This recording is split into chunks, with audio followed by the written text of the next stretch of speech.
I think it's certainly true that the feeling towards Beijing in Washington is more hostile than at any time I can remember.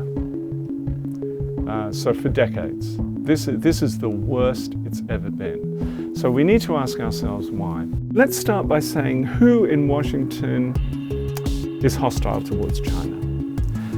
So you have someone like Donald Trump.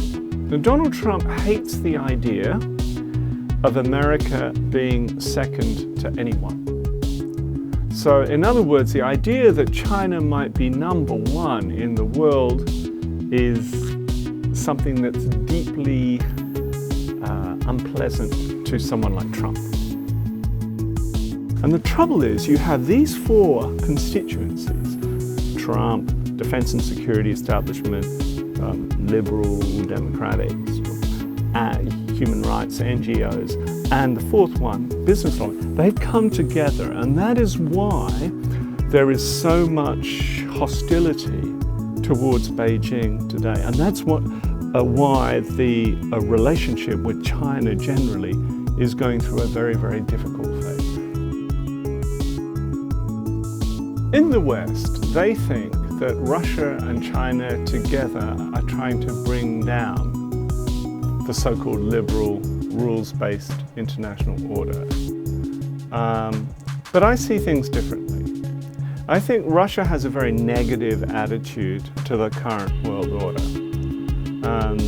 Over the last 30 years, it feels that it has been the biggest loser from the West, from the US-led global order, from Western-led globalization. Whereas the opposite is true of China. And China has been the number one beneficiary of US global leadership and of Western-led globalization over the last 3 decades. China has been the great success story, if you like.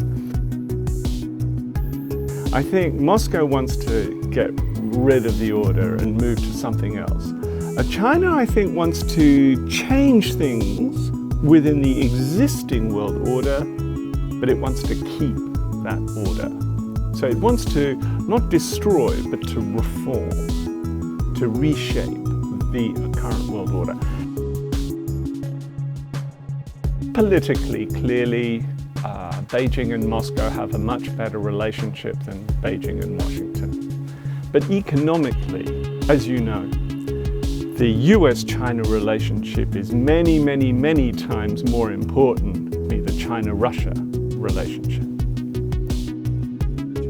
The Chinese people, when they look for success stories, they don't look to Russia, they look to the United States, they look to the West. The one thing to say, politically, Moscow and Beijing are closer. But in fact, the United States-China relationship is still very close. It's just not very friendly.